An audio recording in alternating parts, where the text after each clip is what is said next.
Good morning students, welcome back. Hope you will be fine and healthy. Let's continue chapter 4 climate यानी कि जलवायु के बारे में जो चैप्टर 4 रहेगा हमारा. This chapter is from your geography book climate यानी कि जलवायु के बारे में. मेनली यहाँ पर आप लोग बात करेंगे इंडियन क्लाइमेट के बारे में. So this chapter is very interesting chapter and there are many question that have to be put in board exam और in NTSC exam related to climate. Climate क्या है, जलवायु किसे कहते हैं, जलवायु के बारे में रहेगा.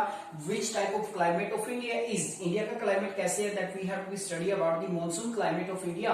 We are talking about the climate. First of all I would like to define what is the meaning of climate. जलवायु किसे कहते हैं या क्लाइमेट का मीनिंग क्या है. This chapter is begin from the meaning of climate. In the previous chapter, in first chapter that you have to be read about the India size and location. In second chapter that you have to be study about the physical features of India. In this chapter that we are talking about the climate, that is most important topic in geography book climate. जलवायु के बारे में रहेगा topic आप लोगों का. First of all, I would like to define what is the meaning of climate. सबसे पहले हम बात करें क्लाइमेट क्या है या जलवायु किसे कहते हैं. It refer to the total some weather condition and variation over large area for a long period of time, that is called climate. Climate का मतलब क्या बता देखिए यहाँ पर. It refer to the total some weather condition and variation यानी कि जो weather condition होती हैं, जो variation होती है large area की for a long period of time, एक लंबे समय तक. लंबे समय का मतलब यहाँ पर मोर देन 30 ईयर. बेटा ब्रैकेट में दिया गया more than 30 year. This question have to be put in NTSC exam. More than 30 year you must have to be remember. यानी कि एक पर्टिकुलर एरिया के अंदर जो टोटल वेदर कंडीशन होती है, जो यानी कि जो मौसम संबंधी जो कंडीशन बनी रहती है लगभग 30 साल से ज्यादा तक एक बहुत बड़े एरिया के अंदर, उस कंडीशंस को हम लोग बोलते हैं क्लाइमेट. तो first of all we would like to define climate. Climate का मतलब क्या होता है बेटा, जलवायु किसे कहते हैं. सबसे पहले अगर हम बात करें क्लाइमेट के बारे में, it refer to the total sum weather condition and variation over large area for a long period of time. Long period of time का मतलब मोर देन 30 ईयर यानी कि 30 साल से ज्यादा. जो वेरियस कंडीशन बनी रहती है बेटा, जो एक तरह से कंडीशंस बनी रहती है, वेरिएशन बनी रहती है किसी भी पर्टिकुलर एरिया के अंदर, जो वेदर कंडीशन होती है, वेरिएशन होती है 30 साल से ज्यादा तक, उन्हीं को हम लोग बोलते हैं climate. Climate and weather things that both are synonyms but there is difference. कुछ लोग मानते हैं कि जो वेदर क्लाइमेट है, अगर हम बात करते हैं क्लाइमेट और वेदर में डिफरेंस की, तो देयर इज आल्सो डिफरेंस. देखिए वेदर का मतलब क्या होता है. It refer to the state of the atmospheric over an area at a point of time. यानी कि at a point of time का मतलब क्या होता है, किसी भी समय, यानी कि दिन और रात. यानी कि दिन और रात की अगर हम बात करें, किसी भी समय की बात करें, जब एक स्टेट के अंदर या पर्टिकुलर एक एरिया के अंदर जो कंडीशंस होती है बेटा, जो पॉइंट ऑफ टाइम पर चेंज हो जाती है, लाइक दैट, उसे हम लोग वेदर कहते हैं. लाइक दैट अभी आप लोग देख रहे हैं कि जैसे आप लोग अभी मान सकते हैं कि अभी दिन में भी कुछ कंडीशन ऐसी होती है जो चेंज होती रहती है. Some time it will be sunny day और it will be rainy day. These are called weather condition that have to be change at a point of time. किसी भी समय, दिन या रात की अवधि में, या दिन में भी जो हमारे एक तरह से अगर हम बात करें बेटा, जो कंडीशंस होती है, एटमॉस्फेरिक कंडीशंस होती है, उसमें आप लोगों को चेंज देखने को मिलेगा. That is called weather. तो here are we are talking about this chapter. The first climate. Climate से हमारे चैप्टर की शुरुआत होती है. First definition climates and the second is weather. What is the meaning of climate. Climate का meaning क्या है. And the second question is for NTSC students. अगर हम टाइम पीरियड की बात करते हैं तो more than 30 years that we have to be included time period for to measurement of the climate. And the next is weather. What is the meaning of weather. It refers to the state of the atmospheric over an area at a point of time. At a point of time का मतलब किसी भी समय, यानी कि दिन और रात में आप लोग देखते हैं कि काफी बार हमें चेंजेस देखने को मिलता था क्लाइमेट के अंदर. तो ये क्लाइमेट के अंदर जो चेंजेस आते हैं, ये सारे के सारे जो चेंजेस आते हैं, जैसे धूप निकली हुई है, कई बार फिर रेनी सीजन हो जाते हैं, ये जो चेंज आते हैं at a point of time, किसी भी समय, तो उस चेंजेस को हम लोग कहते हैं वेदर. मौसम कहते हैं उसको हम लोग. डू यू नो की बात करते हैं हम लोग. The word monsoon, do you no, देखो इसमें the word monsoon is derived from the Arabic word. ये मोस्ट इंपोर्टेंट क्वेश्चन बनेगा बेटा, मैं एनटीएससी स्टूडेंट्स के लिए बताना चाहूंगा. दी वर्ड मॉनसून. देखिए मॉनसून, अब इंडिया का जो क्लाइमेट है वो कैसे बेटा, मॉनसून टाइप क्लाइमेट है. ठीक है, आगे हम लोग इसके बारे में स्टडी करेंगे. Why we have to be called the Indian climate is monsoon type. India के क्लाइमेट को हम मॉनसून टाइप क्यों कहते हैं. मॉनसून का मतलब रेनी सीजन मानते हैं हम लोग यहाँ पर ज्यादातर इसमें. तो ये जो मॉनसून वर्ड है, देखिए ये कैसे आएगा. The word monsoon is derived from the Arabic word. देखो मैं आप लोगों को बताना चाहता हूं, इसमें अरब ट्रेडर्स,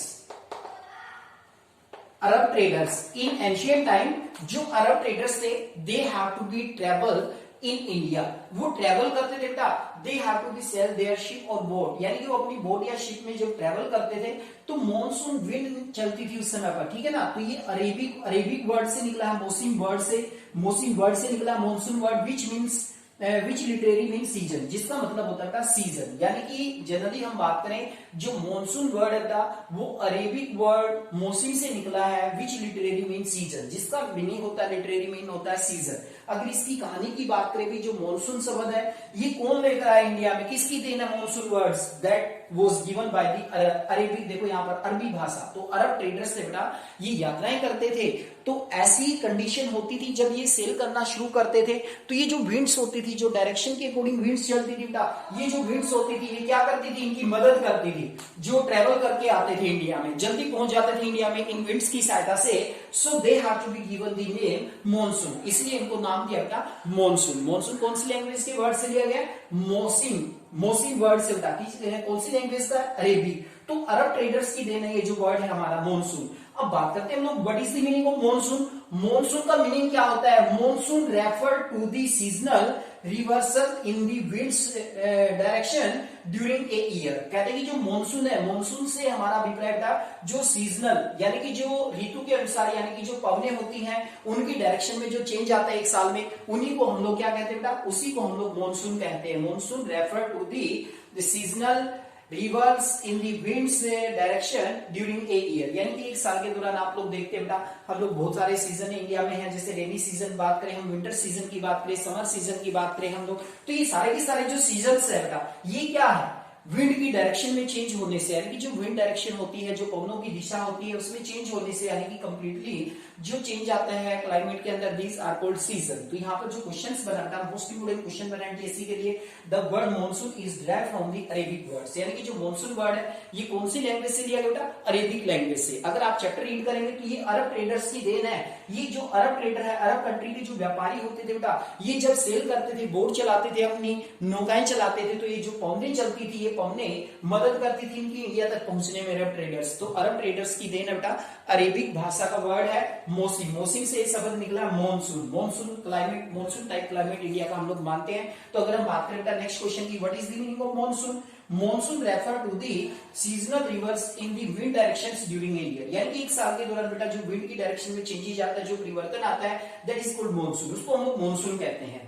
देखिए यहाँ पर बात करते हैं लोग, the climate of India is describe monsoon type. अब बात करते हैं विच type of climate of India is. यहाँ पर आप लोग इंडिया का मैप देख सकते हैं बेटा, इंडिया के मैप के अकॉर्डिंग भी यदि हम लोग बात करते हैं तो जो इंडिया का क्लाइमेट, अगर हम बात करते हैं इंडिया का जो क्लाइमेट है वो कैसा क्लाइमेट है, वो मॉनसून क्लाइमेट है बेटा, मॉनसून टाइप क्लाइमेट हम लोग मानते हैं। मॉनसून का जनरली आप लोग यहाँ पर मीनिंग ले सकते हैं रेनी सीजन से, तो रेनी सीजन से आप लोग इसका मीनिंग ले सकते हैं बेटा, मॉनसूनी टाइप क्लाइमेट हम लोग मानते हैं। तो ये जो मॉनसून है बेटा, मॉनसून टाइप क्लाइमेट है इंडिया का, ठीक है ना। तो इसके लिए हम लोग दो फैक्टर को रिस्पॉन्सिबल मानते हैं, let's take temperature and precipitation. अब हम लोग बातें करते हैं टेम्परेचर्स के बारे में एंड प्रिसिपिटेशन के बारे में बेटा।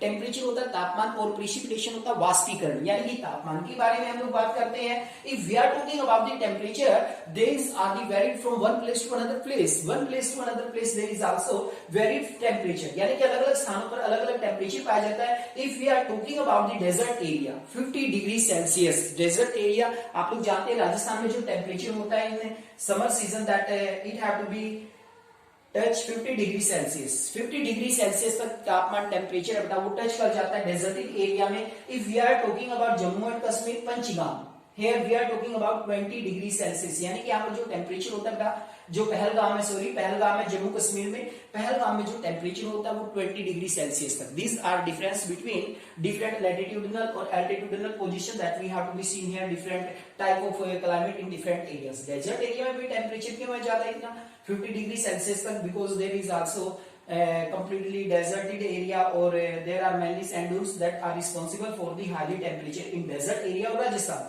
If we are talking about Jammu and Kashmir, we are talking about the Pahalgam of Jammu and Kashmir, there is temperature only 20 degree Celsius, 20 degree Celsius, because it is in hilly areas, hilly areas में आप लोग जानते हैं temperature कम रहता है। If we are talking about Dras in Jammu and Kashmir, यदि हम द्रास जम्मू कश्मीर की बात करते हैं कंप्लीट अपर पार्ट में द्रास ही कंप्लीटली, यदि हम लोग बात करें द्रास की, यहाँ पर जो टेम्परेचर है, this temperature was also in -45 degree Celsius, minus में चला जाता है 45 डिग्री सेल्सियस। अगर हम बात करें इन विंटर नाइट के अंदर, यानी कि जब सर्दियों की शुरुआत होती है तो सर्दियों की रात्रि की बात करें तो टेम्परेचर -45 डिग्री सेल्सियस बेटा देखिए माइनस में चला जाता है। There is no life possible, वहां पे लाइफ पॉसिबल नहीं है। अगर हम कंप्लीटली बात करें तो बेटा यहां पर देखेंगे आप लोग की किस तरह की जो वेरिएशंस है वो हमें टेम्परेचर के अकॉर्डिंग देखने को मिलती है बेटा कंप्लीटली। तो देखिए कितना इंपॉर्टेंट टॉपिक है ये हमारा क्लाइमेट के बारे में। अलग अलग क्लाइमेट की अगर हम बात करते हैं बेटा टेम्परेचर की, डेजर्ट एरिया में 50 डिग्री सेल्सियस तक टेम्परेचर होता है। जम्मू कश्मीर के पहलगाम की अगर हम बात करते हैं 20 डिग्री सेल्सियस तक टेम्परेचर होता है। ये समर सीजन की बात करें बेटा हम लोग। और रेनी अगर हम बात करें बेटा द्रास इन जम्मू एंड कश्मीर, द्रास जगह का नाम है ये जम्मू कश्मीर में। तो यहाँ पर अगर हम टेम्परेचर की बात करें it may be -45 degree Celsius in winter night. Winter night में टेम्परेचर -45 डिग्री सेल्सियस तक पहुंच जाता है। इतना कम टेम्परेचर है बेटा। ये we can say that there is life possible or not. So these are the main factor that we have to be discussed. The first is temperature and the second is precipitation. Precipitation बोलते हैं वाष्पीकरण को। In hilly areas the precipitation may be in snowfall, यानी कि hilly area में आप लोग देखते हैं जो प्रिसिपिटेशन होता है वो स्नोफॉल के रूप में होता है, यानी कि बर्फबारी होती है, बर्फ के रूप में गिरता है। और in many areas that it have to be in rainfall, और कई बार जो वाष्पीकरण होता है वो रेनफॉल के रूप में होता है। Here we are talking about 400 centimetre rainfall, 400 centimetre rainfall in Meghalaya. If you are talking about Meghalaya, Meghalaya Hindi का वर्ड एक स्टेट है इंडिया का, मेघालय, मेघ प्लस आलय यानी कि बादलों का घर। यहाँ पर देखिए बारिश 400 सेंटीमीटर रेनफॉल होती है यहाँ पर मेघालय के अंदर, 400 सेंटीमीटर से भी ज्यादा बारिश होती है। तो देखिए आप लोग, तो मोस्ट इंपोर्टेंट क्वेश्चन ये भी बना भाई सबसे ज्यादा जो प्रिसिपिटेशन है वो कौन सी स्टेट में होता है, कहां पर होता है, तो मेघालय बेटा 400 centimetre. And less than 10 centimetre in Ladakh and Rajasthan, you can से इन थार डेजर्ट। अगर हम बात करें बेटा लद्दाख की और थार डेजर्ट की, Ladakh is cold desert and you can say that Rajasthan Thar desert is our hot desert. In this deserted area there is also 10 centimetre less than 10 centimetre rainfall, यानी कि 10 सेंटीमीटर से भी कम रेनफॉल होती है यहाँ पर। तो that is the second factor that we have talking about the precipitation वाष्पीकरण in hilly areas that it may be in the form of snowfall. You have to be say that many glacier in hilly areas. So this is the topic that we have to be affected the climates of India. So these are the two factor, temperature and precipitation we have to be talking about. Now the next topic is climate control. अगर हम लोग next topic के बारे में बातें करते हैं climate control के बारे में, क्लाइमेट कंट्रोल को इन्फ्लुएंस करने वाले देयर आर मेनली 6 फैक्टर। यहाँ पर बेटा हम लोग 6 फैक्टर के बारे में कंप्लीट स्टडी करेंगे। कौन कौन से 6 फैक्टर हैं जो हमारे क्लाइमेट को इफेक्ट करते हैं। यहाँ पर देखिए इसमें लेटिट्यूड यानी कि जो अक्षांश होते हैं हमारे, लेटिट्यूड भी कहीं ना कहीं जो हमारा क्लाइमेट कंट्रोल होता है, क्लाइमेट को कंट्रोल करने का काम करता है। As you know that India was divided by the tropic of cancer के द्वारा पूरे के पूरे इंडिया को 2 पार्ट्स में डिवाइड कर दिया जाता है। One is the northern hemisphere and the second is the southern hemisphere. As you know that the latitudinal position of India also affect the climatic condition of India and the second is altitude की we are talking about the ऊंचाई कहते हैं इसको हम लोग, यानी कि जो हाइट पर यदि आप लोग जाएंगे, ऊंचाई पर अगर आप लोग जाते हैं तो आप लोग देखते हैं कि वहां का टेम्परेचर है, वहां का टेम्परेचर कम होता है बेटा। लेकिन जब आप लोग एक तरह से अगर हम बात करें बेटा नीचे से ऊपर की तरफ जाते हैं तो ऊपर टेम्परेचर कम हो जाता है। हिल एरियाज के अंदर माउंटेन्स में जो टेम्परेचर होता है बहुत ही कम होता है। Like that Jammu Kashmir, Himachal Pradesh there is altitude, यानी कि ऊंचाई की अगर हम बात करते हैं यदि हाइट पर हम लोग जाते हैं। Pressure and wind, these are the third factor that we have to be can say that climatic control factor pressure and wind, यानी कि वायु दाब और जो पवनें, जो विंड्स चलती है बेटा, जो पवनें चलती हैं। अगर हम बात करें इंडिया की पोजीशन के अनुसार, यहाँ पर हमारी जो ट्रेड विंड्स होती है बेटा, ट्रेड विंड्स के बारे में यदि हम लोग कंप्लीट बात करें, जो व्यापारिक पवनें होती है कहीं ना कहीं वो हमारी जो क्लाइमेट होती है उसको इफेक्ट करने का काम करती है। ट्रेड विंड्स एंड प्रेशर, यानी कि जो वायु और वायु दाब होता है वो भी हमारे क्लाइमेट को कंट्रोल करने का प्रयास करता है, क्लाइमेट को इफेक्ट करने का प्रयास करता है। In pressure and wind that we have talking about the jet stream, ये भी अपना इंपॉर्टेंट आप लोगों का jet stream. Do you know में jet stream prevail in 12,000 metre, यानी कि 12,000 मीटर की हाइट के ऊपर ये पाई जाती है। कौन से स्फीयर में पाई जाती है? Troposphere, that is a part of earth का एक ट्रोपोस्फीयर है, स्फीयर में, टोपोस्फीयर में पाई जाती है 12,000 मीटर की हाइट पर। अगर हम स्पीड की बात करें, जेट स्ट्रीम की स्पीड समर सीजन में 110 किलोमीटर पर आवर की स्पीड से ये चलती है बेटा। और विंटर में अगर हम बात करें 184 किलोमीटर पर आवर की स्पीड से ये चलती है। These are the questions, most important question for NTSC student. What are jet stream? Jet stream क्या है बेटा? कौन से स्फीयर में पाई जाती है? ट्रोपोस्फीयर में पाई जाती है। What is the speed of jet stream in summer season और winter season? That is the most important question that we have to be talking about the climate control. तो क्लाइमेट कंट्रोल में यदि हम लोग बात करते हैं तो यहाँ पर आगे हम लोग चलते हैं डिस्टेंस फ्रॉम सी, समुद्र से दूरी। डिस्टेंस फ्रॉम सी, समुद्र से दूरी। जितना भी हम लोग समुद्र की ज्यादातर जो डिस्टेंस होती है बेटा, समुद्र से जो दूरी होगी हमारी, ठीक है ना, कहीं ना कहीं वो भी हमारे क्लाइमेट को इफेक्ट करने का काम करती है। जो समुद्र के आसपास के एरियाज होते हैं, आप लोग देखेंगे कि वहां पर गर्मी के मौसम में ज्यादा गर्मी आप लोगों को देखने को मिलेगी, सर्दी के मौसम में आप लोगों को सर्दी देखने को मिलेगी। तो डिस्टेंस फ्रॉम सी यानी कि समुद्र से जितनी भी हमारी डिस्टेंस होती है बेटा, समुद्र तल से जो हमारी दूरी होती है, वो भी कहीं ना कहीं हमारी क्लाइमेट को इफेक्ट करने का एक फैक्टर बेटा। That is the fourth factor which have to be influence the climatic control. And the next is ocean current. Ocean current बोलते बेटा समुद्री महासागर जो जलधाराएं होती है, that have to be effect the climate, effect करती है बेटा क्लाइमेट को। मान लीजिए कि ओशियन से जो हमारी विंड्स चलती है बेटा, ठीक है, जब वो यानी कि लैंड की तरफ चलती है तो कहीं ना कहीं वो लैंड को इफेक्ट करती है। यदि कोल्ड विंड चलेंगी, ठीक है ना, मान लीजिए कि इधर से ओशियन है हमारे यहाँ पर भी, ठीक है ना, ओशियन से यदि कोल्ड विंड चलती है तो बेटा, तो जो टेम्परेचर होगा, जो अर्थ होगी, उसको क्या करेंगे, वो कोल्ड करेंगे इसको, ठीक है ना। और यदि मान लीजिए कि यहाँ से हॉट विंड चल रही है, हॉट ओशियन करंट है, ठीक है ना, तो ये क्या करता है बेटा, तो हमारा जो अर्थ का पार्ट होगा उसको हॉट करने में बढ़ावा देगा, उसको गर्म करेगा बेटा। तो इससे भी क्या हमारा जो क्लाइमेट है वो कहीं ना कहीं इफेक्ट होता है बेटा। तो ओशियन करंट होता है, समुद्री जो जलधाराएं होती है। और नेक्स्ट इज रिलीफ। रिलीफ बेटा ऊंचावच है, कहीं ना कहीं जो ऊंचावच हाइट पर हम लोग जाते हैं, हिल्स की हम बात करते हैं, they have to be play an important role as a barrier. So barrier की तरह काम करती है। जो हिल्स होती है बेटा, ऊंचावच होता है, मान लीजिए कि एक हिल एरिया है हमारा, ठीक है ना, तो यहाँ से जो विंड्स चलती है, डायरेक्शंस करती है, विंड्स चलती है, ठीक है ना। कई बार आपने देखा होगा कि विंड क्या करती है, विंड जब यानी कि इस माउंटेन्स के साथ टकरा जाती है, इसको हम लोग बोलते हैं लीवर्ड साइड और windward side. These are the windward side और ये होता है हमारा लीवर्ड साइड, लीवर्ड साइड। तो यहाँ पर तो जो विंडवर्ड साइड होती है, यहाँ पर तो काफी सारी रेनफॉल होती है कई बार बेटा, ठीक है ना, लेकिन जो लीवर्ड साइड होती है, it is dry in many parts. तो कई बार इसके जो पार्ट्स होते हैं वो ड्राई रह जाते हैं बेटा। तो कहीं ना कहीं जो रिलीफ है वो भी हमारे क्लाइमेट को इफेक्ट करने का प्रयास करते हैं। These are the 6 factor that have to be influence the climate of India. The first is latitude, second is altitude, the third is pressure and wind, and fourth is distance from sea, and fifth is ocean current, and the fifth is relief. These are the main 6 factor that have to be effect the climate of India. We are talking about the monsoon in India. Next topic is we are talking about the monsoon in India. यदि हम लोग next topic की बात करते हैं, जो next content हमारा शुरू होता है वो शुरू होता है monsoon in India. The Indian monsoon के बारे में यदि हम लोग बात करते हैं, जो इंडियन मॉनसून है बेटा, इंडिया का जो क्लाइमेट है mainly effect by the monsoon winds. Monsoon winds,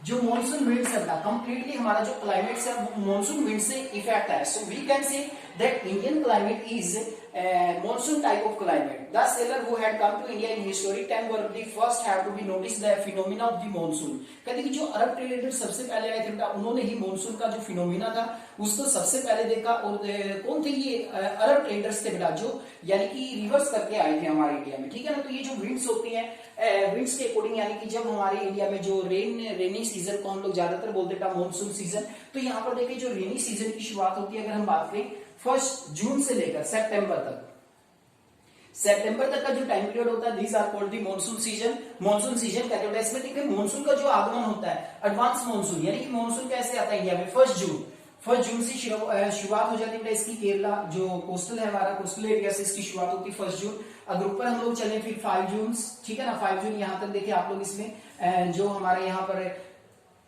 Karnataka वाला पार्ट है, इसमें 5 जून तक पहुंच जाता है मानसून, ठीक है ना। ये पूरे इंडिया को कवर करेगा बेटा, कब तक, 15 जून तक, 15 जुलाई तक। इसमें देखेंगे आप लोग 5 जून के बाद अगर हम 10 जून तक बात करें, मुंबई से लेकर ये जो अपर पार्ट से होता है इंडिया के, यहाँ तक इसको कवर करने का काम करता है। उसके बाद 15 जून गुजरात के अपर पार्ट से लेकर बेटा ऊपर वाला जो पार्ट्स है, और उसके बाद 1 जुलाई को देखिए ये वाला कंप्लीट यानी कि इंडिया के अधिकतर पार्ट्स को कवर कर जाता है बेटा। और 15 July the monsoon had to be advance in all part of India, यानी कि सारे के सारे जो पार्ट्स है इंडिया के वहां तक कवर कर जाता है 15 जुलाई तक, यानी कि अधिकतर पार्ट्स में इंडिया के 15 जुलाई तक बारिश आना शुरू हो जाते हैं। These are called advance monsoon. दो तरह का होता है इसमें monsoon process, advance monsoon, the retreating monsoon. ये तो मानसून का आगमन है, मॉनसून का आना 1 जुलाई से यानी कि केरल से शुरुआत होता है। और देख सकते हैं आप लोग मैप की सहायता से बेटा आप लोग किस तरीके से एक्सप्लेन कर सकते हैं इनको कंप्लीटली। आप लोग देखेंगे कि किस तरह से जो मैप है कंप्लीट आप लोग देखते हैं कि किस तरह से जो क्लाइमेट है हमारे इंडिया का वो इफेक्ट करता है। और one part to another part that have to be given description 1 June, 5 June, 10 June, 15 June, 1 July and 15 July that the monsoon winds have to be cover most part of India. These also help to rains in India. These are the most important topics, students. So we must have to be remember about the climatic condition, and the next topic we have to be discussing next videos. Thank you.